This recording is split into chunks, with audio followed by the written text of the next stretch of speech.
What's up, Taiwan? I'm Ethan Liu with 10 minutes of news from here in Taiwan and around the world. Taiwan's top trade negotiator has described the first agreement under a U.S.-Taiwan trade initiative as a milestone. The deal aims to streamline business relations between the two countries. James Chater reports. US and Taiwanese officials in Washington signing an agreement aimed at deepening trade and business ties. It's the first deal under the US-Taiwan Initiative on 21st Century Trade. Launched last year, it looks to streamline customs and regulations procedures for firms from the two countries. 那今晚所签订的协定不但深具历史意义，也是新的开始。那相关任务还没有结束。 But absent from the deal, progress on tariff reductions, a key sticking point for Taiwanese firms in the US. Officials say the first agreement will lay the groundwork for those more complex issues. 不在于说真正的关税的降低是几码几码，而是在于就是说，当我们在这个谈判的过程当中，我们可以表达，就是说，这样的一个设计是不是我们能够承担，或者是说需不需要一个缓冲期？如果你没有，先去谈这个东西，而是你被决定的话，你完全没有这样的机会。 The deal is Taipei's latest effort to diversify away from its largest trading partner, China, which also claims Taiwan as part of its territory and threatens to take by force. Since 2016, the percentage of Taiwan's exports sent to the US has increased from 11 to 15%. But over the same period, the percentage of Taiwan's exports sent to China, including Hong Kong and Macau, has held steady at around 40%. Beijing denounced the deal signed with the US by Taiwan's ruling Democratic Progressive Party or DPP, saying it sent a wrong signal. 民进党当局打着经贸合作的幌子，搞以美谋独，注定是竹篮打水一场空。 This first agreement is far from a full free trade deal between the US and Taiwan. But as more countries see economic security as key to their national security, this could be a small but important step. James Lin and James Chater for TaiwanPlus. Taiwan's ruling Democratic Progressive Party has apologized for the second time this week for mishandling sexual harassment allegations. On Thursday, the DPP apologized for failing to properly handle an allegation of sexual harassment that saw one of the party's senior officials resign. On Friday, a second similar scandal surfaced. The person involved in that case said her supervisor, then head of the party's youth department, coerced her into apologizing to the person who harassed her. The party again apologized and said it's willing to listen to all complaints to win back public trust. 如果你曾经或现在在中央党部工作，但是你受了伤却没有被好好接住，我们信评部愿意接住你，中央党部愿意再重新一次接住你，只要你愿意，请再给我们一次机会。 A play about the Chinese government's 1989 crackdown at Tiananmen Square in Beijing is said to be performed in Taiwan for the first time. It comes as the 34th anniversary of the June 4th pro-democracy protests approaches. James Chater reports.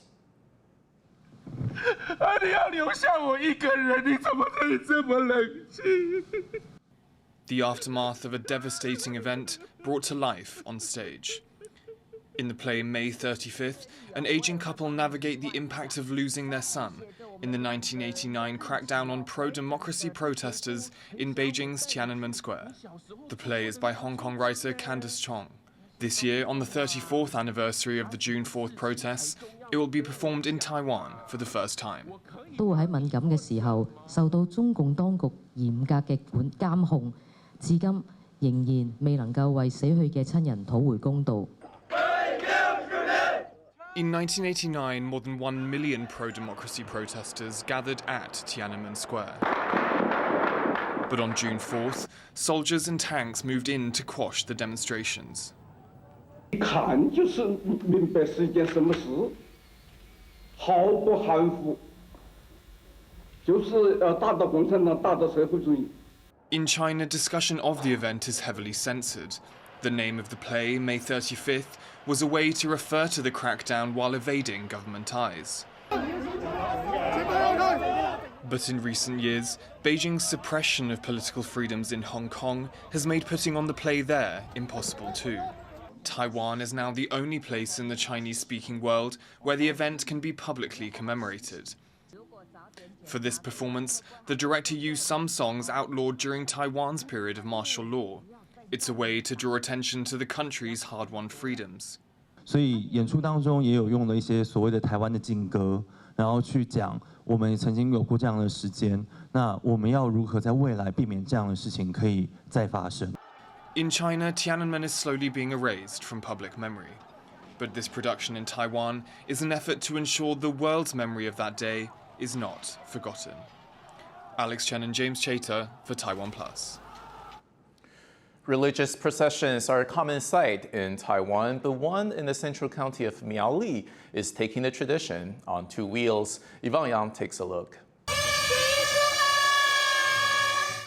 This is a procession in Miaoli in central Taiwan honoring the sea goddess Mazu. Many religious processions take place in Taiwan, but this is the only one of its kind, where Mazu's statue is borne in a three-wheeled rickshaw while the faithful follow on bicycles. 连续4年了，而且骑脚踏车对我来讲是很减肥最好的方法。我们女生比较少，男生的话都是高手。来，今天来推我们的。This cycling event dates back 60 years. It was first held by Miaoli's ethnic Hakka population and came to be seen as part of their local culture. The tradition declined in popularity over time.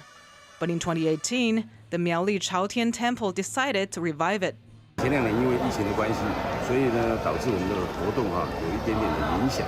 不过呢，这也不会熄灭我们对于说这一项活动的一个热忱。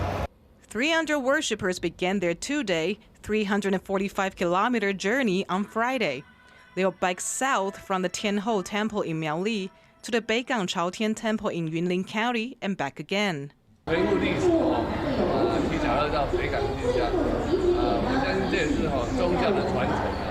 This religious tradition has also evolved since it was first observed.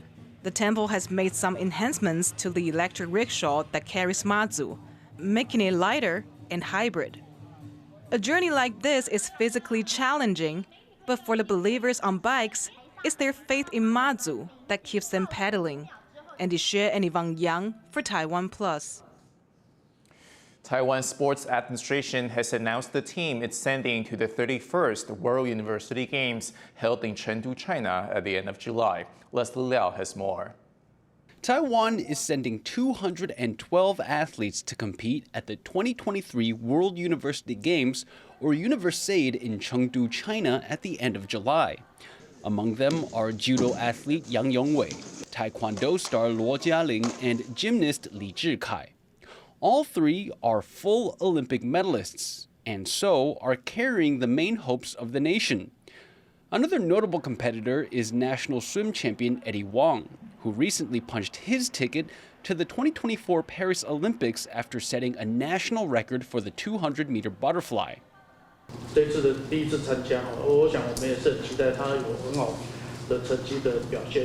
However, there are a few past contenders who didn't make this year's list. Some were left out because of injury, others for personal reasons. Taiwan's sports authorities say they're cautious yet optimistic about this year's showing.